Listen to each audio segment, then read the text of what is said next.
Welcome to the Rights to Ricky Sanchez podcast, ladies and gentlemen. At the 5th annual Rights to Ricky Sanchez lottery party, here we are. Thank you for coming. My name is Spike Eskin, along with a guy who's had too many beers. That is Mike Levin. Ladies and gentlemen. Guys, this is cool. Thank you all for being here. I really like the Croatia contingent I'm seeing over there. That's nice. I saw a guy in an Andre Miller jersey. Also good. This is cool. We got a lot for you tonight. We got a few guests. Of course, Pablo Torre is in the house. We're going to bring him up. He's going to marry that couple later on. How about the video? Did you guys, who cried? Who honestly cried? Because I cried making it. I'm not afraid to say it. You saw it during Jakar and Jeremy? Come on. I'm emotional. And of course, our headliner tonight, Mr. Robert Covington, will be out here a little bit later as well. Hey, I would just like to say that we're happy to be here for the lottery party, and we're happy that we have a chance at number one, thanks to one Sam Hinkie. But before we bring out our first guest, I would just like to say that the most amazing part of the lottery party tonight is that we used to live and die by the lottery, and now we live and die by the fucking playoffs. And the reason we did that is because we were right. You were right. So when you go to work, when you go to school, when that asshole who always told you that losing would create bad culture, I want you to show him a picture of Ben Simmons, Joel Embiid, Robert Covington, TJ McConnell, and Dario Saric, and tell them to eat shit. First guest? Let's do it. Okay. We'd like to welcome our first guest to the stage. He is commonly referred to, it's even on his Wikipedia page, as the Spike Lee of the Rights to Ricky Sanchez podcast. Where is he? Hey, Jack! There he is, he's coming. What is your job? He's walking over. Hey, Weber, get over here. Get over here. Michael Weber, screenwriter, 500 Days of Summer. You probably know him for Pink Panther 2. The best part of Mike Weber is that he's at the Rights to Ricky Sanchez podcast lottery party, and he found something more important than being on the Rights to Ricky Sanchez podcast. Talking to the mic. Microphone. Okay. My first time on the pod. Is it on? No. Get him that one. Mike, can you grab him that mic? We're going to mic 4. Hello? There we are. My first time on the pod. All right, everyone welcome Academy Award winner, loser, Mike Weber to the podcast. That's right. So the reason we wanted to have Mike on the pod, and you're going to have to look at the screen again, is because he is a soldier of the Rights to Ricky Sanchez podcast. Some would say he went a little bit too far. Right. So could we bring up the first picture? Oh, God. So let me explain this picture, and then we'll ask Mike about it. This is Mike harassing Brian Colangelo to give Brett Brown a contract extension. 10-year. I said he deserves a 10-year extension, and Brian pushed off me and ran away. March 12th, Brooklyn. Wow. I mean, doesn't it look like he's assaulting Brian Colangelo? It does. It looks like he's Where's Dwayne Wade. Where's to Cornwell? Because I Colangelo's think Brian Justin assaulted me. Anderson. Brian assaulted you. I'm looking at that picture. That's not Brian assaulting you. Yeah. All right. So he assaults the general manager of the Sixers, but he took it up a notch. Can we get to the next picture? Ha.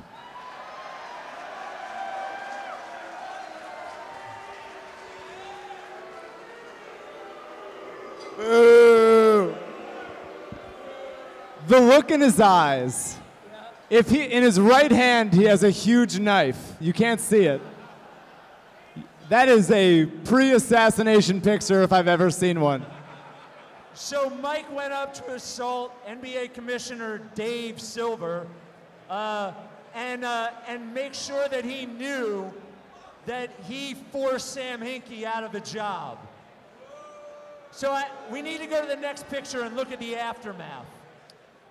Oh, God. Look at the evil grin from Weber. He knows what he did. I told him we will never forget. Ever. Anybody else think he's like sort of like putting his butt out a little bit in that picture, sort of like showing it off? His butt out. Yep. Like So he knows then, what he's got. Weber to show him up even more. Let's go to the next picture. He's coming back. He needed more. He's like, Hinkie died for our sins, Silver. So, do you think you're ever going to be allowed in an NBA arena ever again? I'm the reason we lost one of those games. Yeah. Clearly, all the calls went against us. At least for the start time. So we have one more picture because first he went to Brian Colangelo, and then he went to NBA Commissioner Dave Silver, but then he went all the way to the top. And Mike Weber, let's go to the next picture. That's right, he went right to fucking Obama. What are you saying to him in this moment? I told him I was the only one there who wanted to talk about basketball that night with him. Yep. He asked me what my team was, and as soon as I said the Sixers, he said, things are about to get real good. Yep. He said, I like that Ben Simmons. Yep. And I said to him, I heard you want to own a team one day. Right. You should buy the Sixers.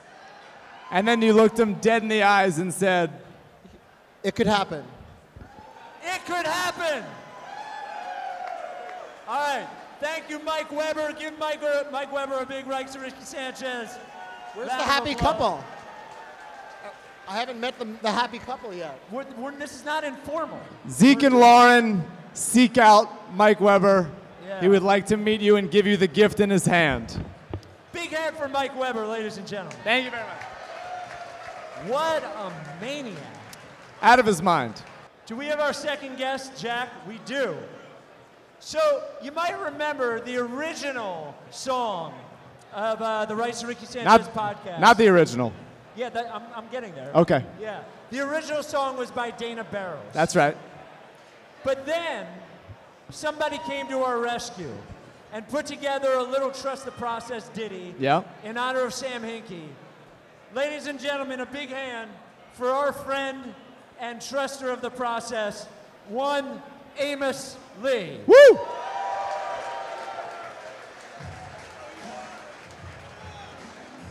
Good to see you, man. What's happening? How are you, buddy?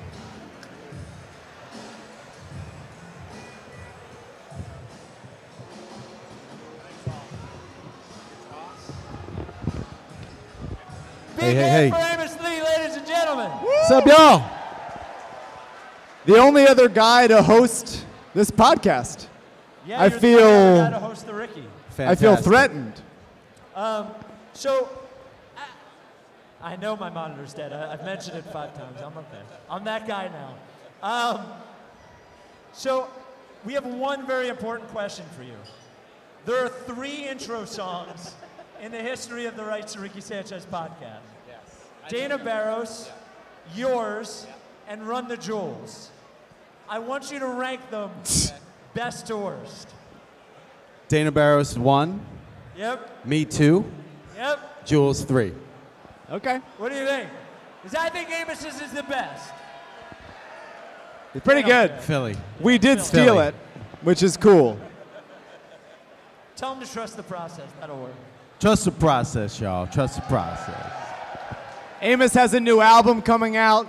August 31st, new Amos Lee album. Yeah.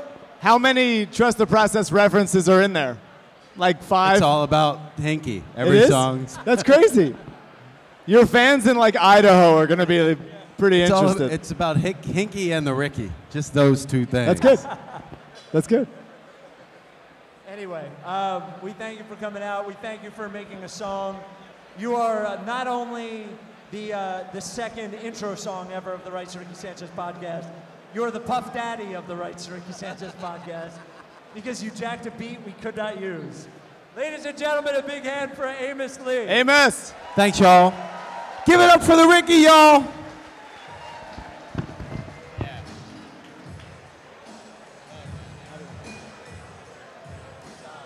All right. Are you ready for one more guest before we get to our honored guest? Yeah. Oh, wait, before the guest. Oh, am I doing it now? Yeah, you're going to do a thing. Oh, my God. Do you know how to do that, or do you need me to do it for I'll you? try. So, at the last live Rights to Ricky Sanchez podcast, I did slam poetry about Adam Silver. But now it's Mike's turn to do something a little overboard and a little awkward and a little awesome. Are you ready for Mike? Yo, he even wrote it down. Are you ready for Mike? Okay. I want to say something about this team. Starting with Brett Brown. Before this season, Brett Brown was the losingest coach to ever coach at least 4 seasons in the NBA. 77 wins, 251 losses. People said he couldn't coach. People said he's part of a losing culture, that he won't ever coach a winning team. They wanted to replace him with Tom Thibodeau or some shit. He comes out this season, wins 52 games, establishes the most enjoyable offense in the league and a top 5 defense. And we saw a different Brett Brown. A winning culture Brett Brown. Sixers ride a 16-game win streak to end the season, host a playoff series for the first time since 2003. Joel Embiid. The Sixers took Embiid with the 3rd overall pick in the 2014 draft, and then he sat for 2 straight seasons. His foot's messed up. His back's messed up. He had to go to Qatar for rehab. People said he was a bust, that he'll never play, that he tweets too much, that Rihanna doesn't even know who he is. Some clown named Howard Eskin called Embiid damaged goods. He said he'd never play a game. He came out this year healthy, dominant, started in the All-Star game, came back from a broken face to beat Miami in the playoffs. Already the best center in the NBA. And it doesn't stop with him. It doesn't stop with him. JJ Redick was told he was too old, that he didn't have it anymore, that he didn't care about winning, just came to Philly for the money. But this season he averaged a career high 17 points per game and said Philly was the best place, his favorite place he's ever played.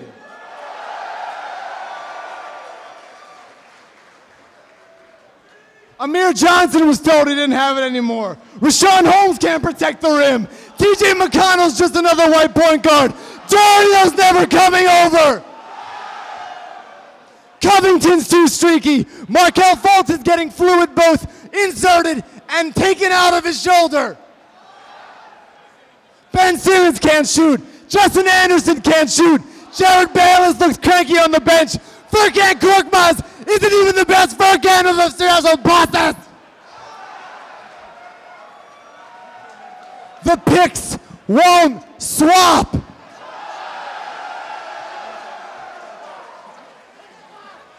Luau can't cut. Ilyasova doesn't have it anymore. Bellinelli can't defend. Okay, they're actually right about that. He can't. Philly's a city of losers. Jake Pavorsky's too young. Derek Bodner's Patreon isn't a successful business model. Kyle Newbeck's just a blogger.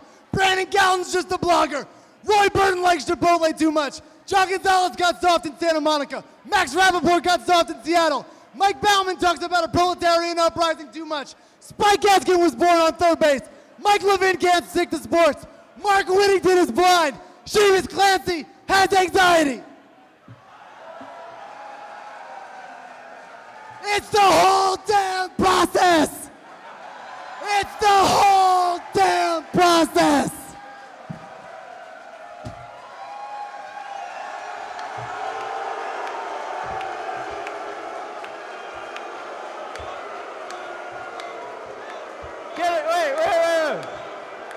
Wait a minute. There is only one Eskin that is allowed on the screen at this event, and that is fucking me. No one likes us. No one likes us. If you put him on the screen again, I swear to God, I'm going to jump down there. No one likes us. No one likes us. We don't care. We're from Philly, fucking Philly. No one likes us. We don't care. One more. No one likes us.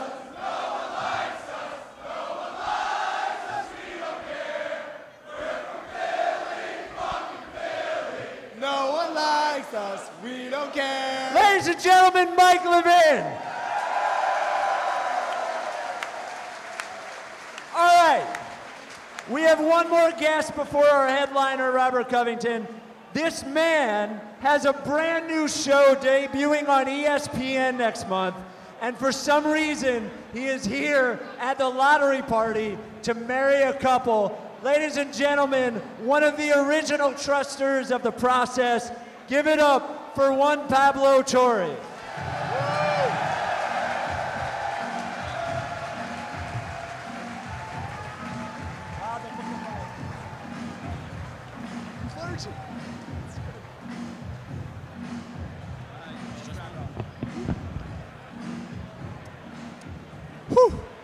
So, Pablo, I noticed you have a tag on your suit. What does it say? It says clergy on it, Spike. It says clergy. He is a legitimate reverend now. Yeah. I am a priest in the church Priest of process. the Rights to That's Ricky right. Sanchez. That's right. Reverend of the process, Pablo Torre. So I want to know, because you've sort of been on an island in the mainstream of pro-process public figures. And I want to know how it's felt, not this year, but for the previous few years when it didn't look like they were going to be good for a bit. What sort of guff you've had to take from the people who didn't believe? The thing that has always mystified me about you guys and the process is that if you actually just sat down and did the homework, I'm listening. if you sat down and did the reading, if you sat down and listened to your absolutely insane podcasts, you would get why it was a stock worth buying. Right. So as the lone stockholder for a while, it often felt like it was lonely. But at the same time, I think people underestimated that you guys were actually the best fan base in the NBA. Woo!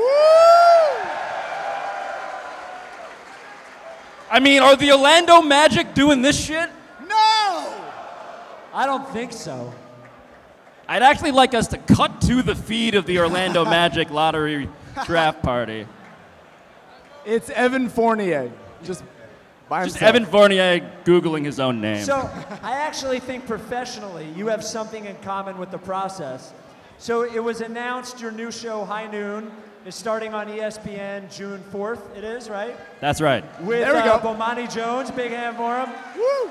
But the reason that it is similar to the process is because it got announced like a year and a half ago, and it's only happening now. So did you take like the Sam Hinkie tact of building it as long as I have already acquired 28 or 26 draft picks and or pick swaps in the time that I've been waiting to do this television show. It's a pick swap with Jameel Hill.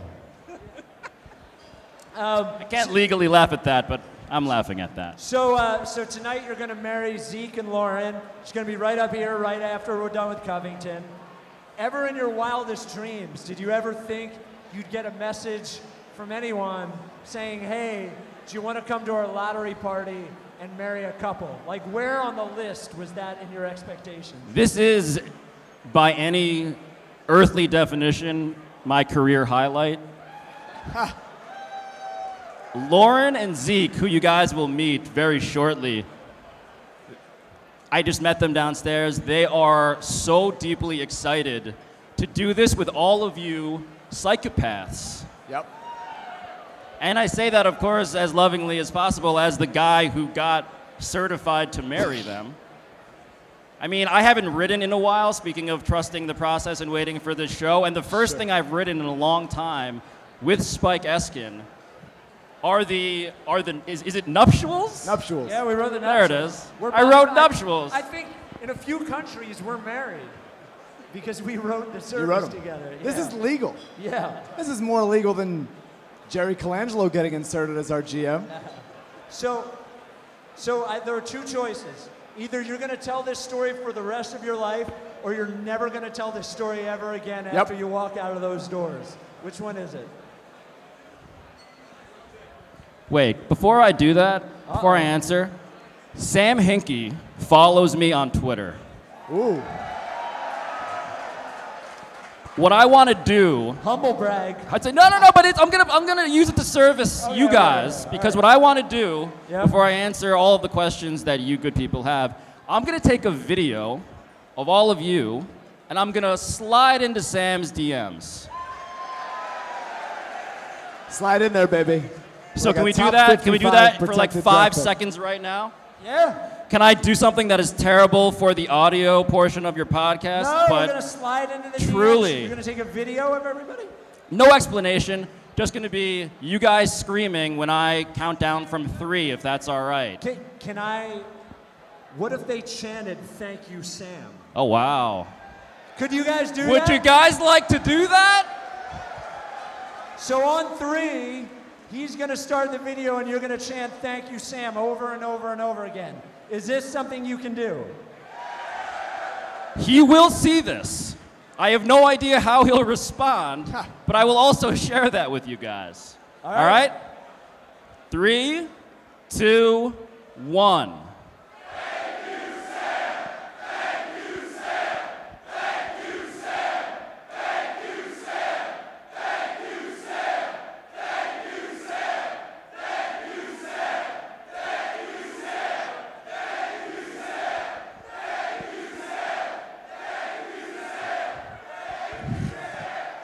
That was when the history of this time is written. Probably this a video.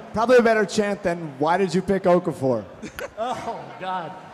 Sort of rolls I'll off the tongue follow better. up with that. Yeah, please. P.S. Why did you pick Jaleel Okafor? Please, please. Of all the sliding into DMs somebody could do, that is the most processed way you Yeah, could do it. really is. Completely non-threatening, but really weird.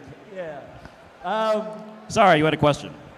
No, well, so is this something you're going to cherish forever, or is this something you're going to try to put out of your memory? I assume that this is going to continue for 50 years.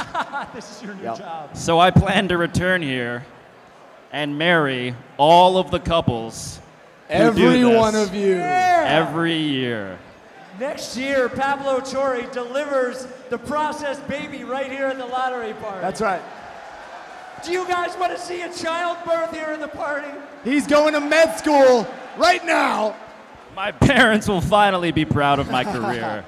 Pablo, we thank you for being here. Once again, the show is called High Noon. Starts June 4th with Bomani Jones. And we're looking forward to it. Not everybody loves everybody at ESPN, but we fucking love you and Bomani Jones. So yeah, baby.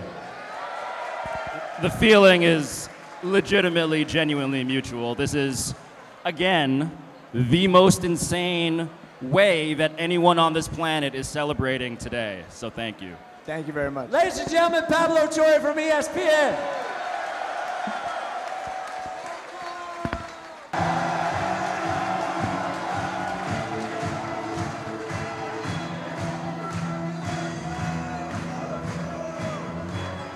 Whew. Ladies and gentlemen, Robert Covington.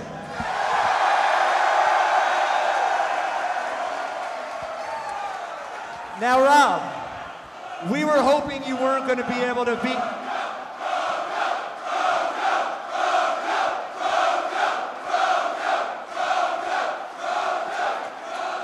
So you know why you get this? You sat through that 10-win season with all of us, and you're right here now, so we will love you forever. I'm glad, man. I'm glad. I'll be here for a while. Look, let's just start it out. How was that 10-win season, man? Everybody here knows it was tough. Day in and day out, doing your hardest, not coming up with the wins. But it taught us a lot about adversity. We stayed together through that phase. Me and my teammates during that time. We just fought through it, and we found other ways to keep positivity. We stuck together. We didn't break. So that's the thing about them guys. I always cherish that because it was always a learning experience. Because it should have been at least 11 wins. Like you guys had 11 locked up. Well, I remember that win against the Lakers. It was December 1st, 2015. And I swear, my wife took a picture of me in the living room because I was crying and celebrating like we had just won the NBA championship. So that was one of the biggest wins in the history of the Sixers for us. So. It was. That was the first time that we actually beat them in a while. And it was the last time Kobe was in Philly. Yeah. So, that moment, was very memorable. That was the only time I got to play against him, too. Yeah. There was an article from a website called Deadspin.com. So we're going to go to the Deadspin image. There it is.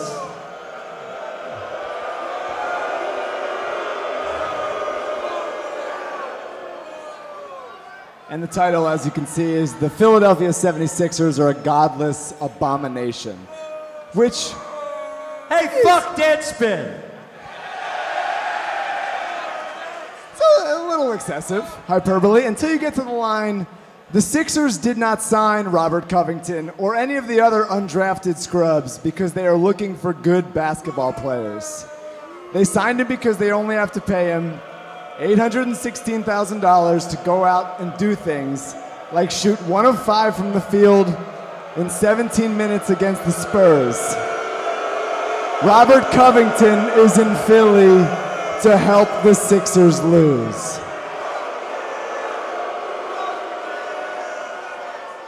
So, my question to you is, how do you feel about that 1 of 5 against San Antonio? That was my first game. That was my first game in Philly, the first time I got to put on a Sixers uniform. And, it was a new environment for me. But, overall, everybody got their own opinions. Everybody gonna say what they want. And during that time, we had a lot of adversity. We had a lot of people talking about us. Yep. But look where we at now. Yeah. That's the main thing. Look where we at now. Yeah. How did it feel to get that first real big contract? Man, it was a blessing. I'll say. Sorry.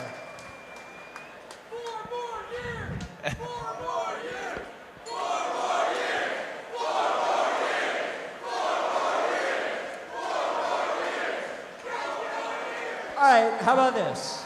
So you have a few nicknames, right? Like, we've been workshopping nicknames for you, whether you like it or not. Very early on, there was we started calling you Big Shot Bob.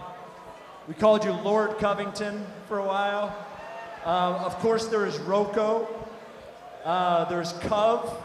And because an emailer misspelled your name when he was talking shit about you when he emailed me, and he called you Rock instead of Rocco, we all call you Rock, too. Of all of those nicknames, do you have a favorite or do you have one that you hate? I don't hate none of them. I think my favorite is Rocco and Rock. Yep. That's good. I got a couple. I'm just going to rapid fire some extra nicknames at you. Oh, new nicknames? New nicknames. Just to see if you like them. And you just say yes or no. Okay? Bobby Buckets. Yeah. That was a quick yes. Yes, it was. It's going to be rapid fire. Bobby Bucketinsky. No. Okay. Sir Robert the Deep of the Great House Covington. Yeah. Okay. Cov, my lady, Cov, my lady, you're my pretty baby. I'll hope your threes make me go crazy. Yeah. Okay. The Covely Bones from the Mark Wahlberg film Lovely Bones. Yep. Okay. Special deflex artist. Oh, absolutely. Deflectile dysfunction. That'd be for like the other team. That'd be like for the other team when you. That'd be I their guess team. you Okay. All right, great. I want to talk about your deflection rate because we talk about your deflection rate regularly. Yeah, like, I'm not, just everyone in here, when they're at work and somebody says something that we don't like about you, we start talking about deflection rate like it's on the back of our hand. Absolutely. We fucking love deflection rate. And so, like, do you know your own deflection rate, like, offhand? Is it something that you cite? When you look in the mirror, do you, like, when to pump yourself up, you're like, man, deflection rate, I got this? Sometimes I do. That's right. Sometimes I do. Me too, Sometimes man. I do. Me too. It be times throughout the games where, you know, they sometimes give me challenges. You know, we keep charts and stuff like that. So, you know, it's been times where I think this year the most I've been charted was 19 deflections in a game. Something like that. It's a lot. So, you know, just that's something unique. I never like honestly paid attention to it until they started keeping track of it. Yeah. 3.9 deflections per game. Most in the league. That's the rate, man. So now the next section of the interview will be about defensive RPM. No, I'm just kidding. So we said one of your nicknames was Big Shot Bob, and we thought it would be fun to load up a couple of those big shots and maybe have you talk through them a little bit. Okay. So why don't we load up that Minnesota one? Oh, there it is.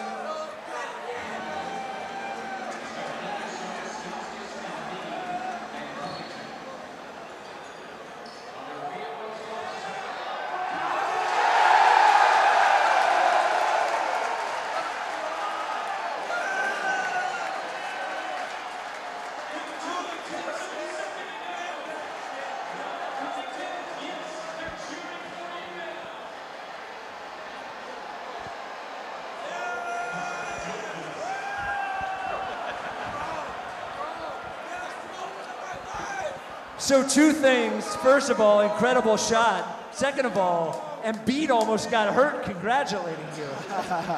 So that looks really hard. That catching the ball like that and laying it, I mean. It absolutely was. I can't even. I actually got hurt that play myself. You got hurt? I landed on my back and I bruised my tailbone. It was worth it though, right? Absolutely. We ended up. That was a big play. That was a big play. So. Should we have another huge shot from Big Shot Bob? Can we load out that other shot against Portland? Oh, yeah.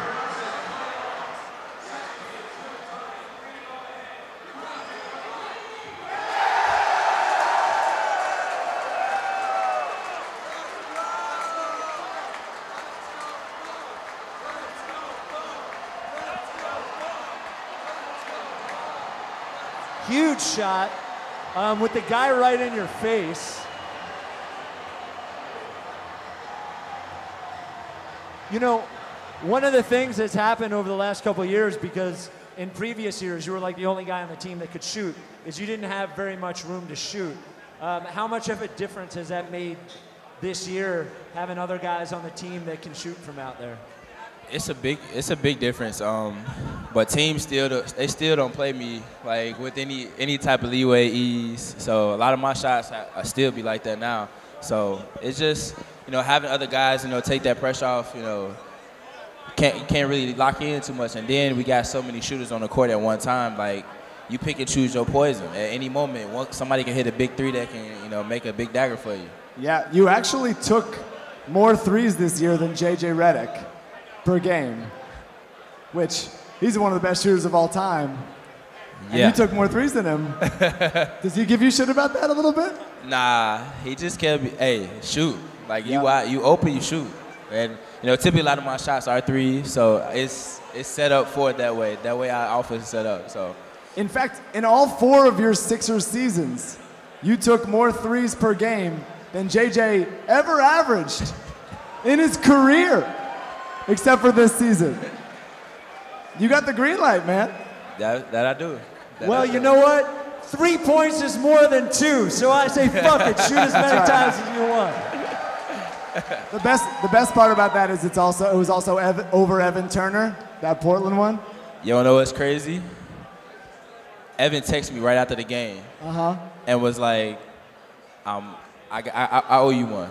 Because, you know, me and Evan, we're both from Chicago, and I played against Evan. He was a senior, I was a sophomore. So Evan actually had a shot where he shot over me, something similar like that too. He didn't get you back though. Nah, not at all. Yo, too long. If we're waiting for Evan Turner to get you back with a 3-pointer, we're going to be waiting an awful long time. No offense to Evan Turner. Big shot, Bob! Big shot, Bob! Big shot, Bob! Big shot, Bob! Big shot, Bob! Big shot, Bob! So this seems to be, everybody's talking about it, like the first year that the Sixers are going to be really involved in free agency in terms of getting like a long-term free agent here. And I want to know, are you going to be in those meetings as like the welcoming committee for the big-time free agents? Because you should be. And is the Hamptons 5 a super lame nickname? I'm not a fan of it, but that's right. I'm not a fan of it. That's the right answer. Yeah, I think I will be. I would think I will be a part of that process, you know, just to see what, you know, long-term everything is going to happen. So I definitely want to be part of it. That's good, man. We want you there. Yeah. Hey, man, before you go, we just wanted to say thank you. The last few years have been as tough as it is on fans. We know it's even tougher on you living through it every day, but you worked and you got better and better and better, and you're an all-defensive player, and you hit big shots at big times. And we will love you forever for that. So thank you, Robert Covington, for being here, and thank you for what you've done the last few years. I thank you guys. My passion, everything. I can say everything that I've done, it started here. You know, I was given the opportunity with Houston, but for me to become the person and player that I was, it all started with all you guys being behind me, all the tough criticism, everything that, you know, we've been a part of, it started here. Like, we all went through it. We all didn't live in that moment. So without me, like, it starts with y'all first. And, you know, I thank you guys for being that. You know, Philly is a hard-nosed city, and I wouldn't want to be anywhere else. Oh, baby. Hey, next year, we don't want you to be able to come to the lottery. I don't plan on being here next year. That's right. Ladies and gentlemen, Robert Covington.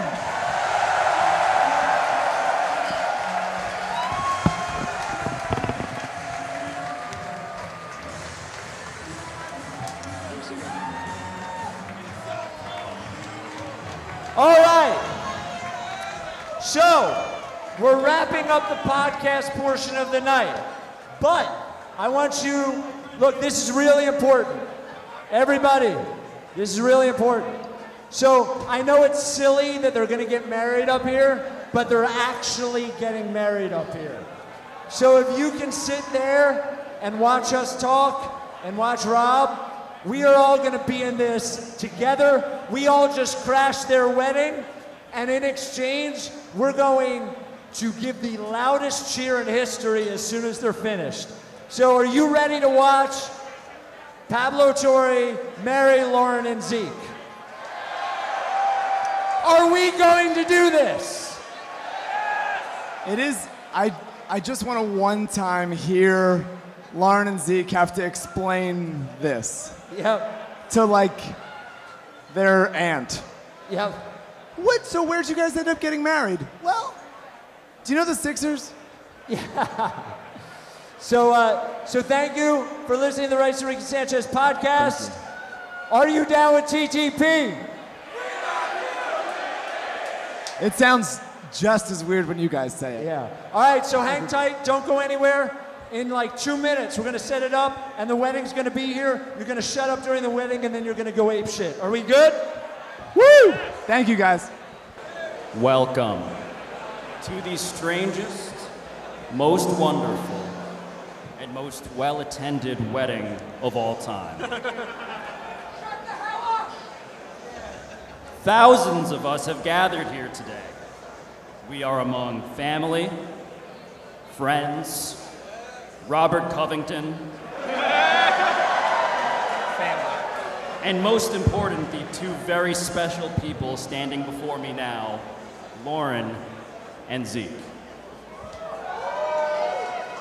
But a wedding is not simply about ceremony, it is not simply about fanfare, it is not simply about the fact that dozens upon dozens of people have been ordering Shirley Temples to celebrate the most important day in your life.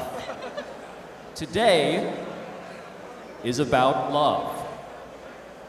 What Lauren and Zeke so clearly have, as proven by their mutual desire to do this with all of us, is love. And love, by the way, is why I myself am honored to be in this building right now. For the last several years, there have been many frustrating things about explaining the nuances of the process to America. But most indefensible is how often critics of the Sixers willfully ignored the sheer number of living, breathing human beings here today. Gas bags declared that Sixers fans were victims of a scam. Jealous general managers warned that this city would never be patient enough to prioritize long-term greatness over immediate gratification. Anonymous agents kept calling the entire concept a disgrace. What these critics never acknowledged was that your tolerance for losing actually reflected an unparalleled desire to win. In reality, the process helped all of you love this franchise. Whether you're a Nerlens guy or a Darius Johnson-Odom guy, whether you think I'm responsible for trust the process, or Tony Roden is, or most correctly, the Rights to Ricky Sanchez is. This is the sort of defiant, genuine love that brings Lauren and Zeke together with us here today. Lauren is truly one of you. Zeke is truly one of you. And so they share a bond that can survive a 10-win season and a second-round exit. They share a bond that can survive street fighting in Boston and speeding over the Ben Franklin Bridge. They share a bond that can even survive a radical regime change allegedly orchestrated by the commissioner of the NBA himself. This is why we should all feel lucky to be right here at Xfinity Live, the very place where Lauren and Zeke always dreamed of being married. So now is the time to pause the 10,000-year clock, look back and smile at all the moments that brought this couple here, And now is the time to reflect on all their joys, big and small, yet to come. Lauren and Zeke, you will take your dog India for walks, together pondering the extinction of the moa, New Zealand's 10-foot-tall flightless bird. You will spend many holidays with your loved ones, who may or may not be completely baffled at what the hell is happening right now. And one day soon, sooner than anyone realizes, you will watch the Sixers win a championship. A championship that Spike's dad said would never happen. And then you will watch them win another. And another. Thousands of us have gathered to support this glorious future for Lauren and Zeke, but selfishly, we are also here to take pride in them. We are also here to use them to remind ourselves of something we should already know. Because despite what conventional wisdom may suggest, love is not just about that aforementioned happily ever after for this couple. It is actually about something far bigger. In a world so obsessed with results and so distorted by hindsight, Lauren and Zeke are living monuments to a simple fact. True love is a journey. True love is a plan. True love is a process. May we all find one so worthy of our trust. Lauren and Zeke, you have written vows, and you will now read them. Zeke, please place the ring on Lauren's finger and read your vows.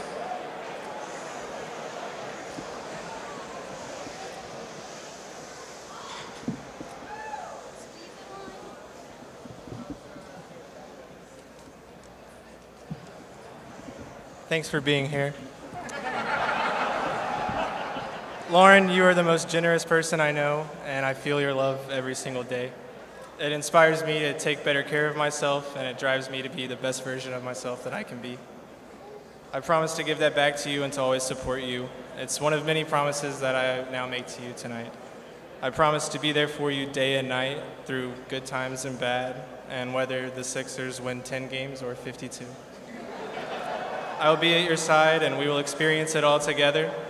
You are always able to make the best out of a less than ideal situation, and I promise to always do the same for you. I'm so grateful that you take an interest in my new passions, hobbies, and my career, and you always trust my process, and I promise to trust yours.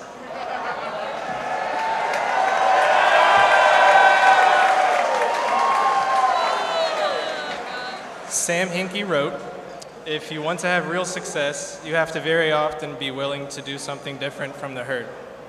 When I think about our history, the way we met, our time spent apart, I realize what we've done is different from the herd, and that's how I know we'll have real success.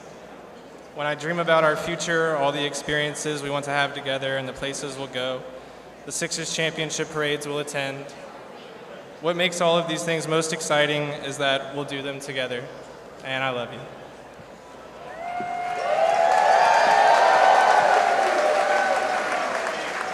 Lauren, please place the ring on Zeke's finger and read your vows aloud.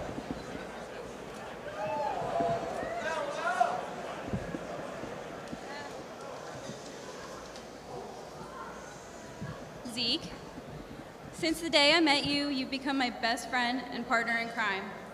For the last 4 years, we've had countless adventures together, from living in a tiny apartment in Daytona Beach to living in an even tinier apartment in Brooklyn. We rescued our dog, India, and now cannot imagine life without that big stinker. Our marriage, however, will be the biggest adventure of them all. Before I met you, I wasn't sure of where I was going, but your constant support inspired me to figure out my true passion. Before I met you, I got flustered so easily.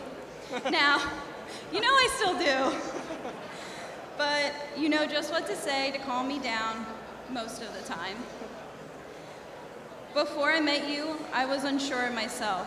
but your unyielding love has made me more confident and happier than I ever thought I could be. Before I met you, I never knew my life could be so incredible, and now I get to spend the rest of my life with my favorite person.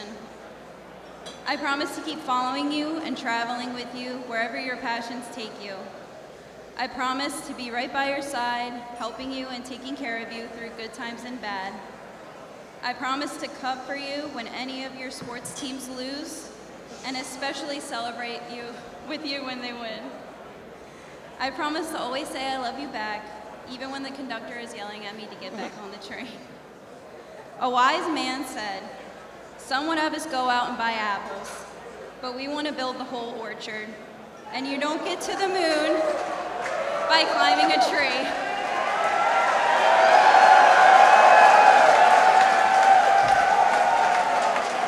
Zeke, build an orchard with me. I can't imagine doing it with anyone else but you. I love you and I like you. A big round of applause for Lauren and Zeke.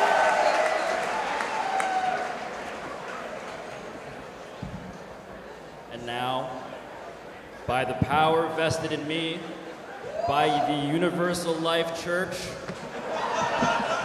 in the city of Philadelphia, in the state of Pennsylvania, at the Rights to Ricky Sanchez lottery party, I now pronounce you man and wife. You may kiss the bride.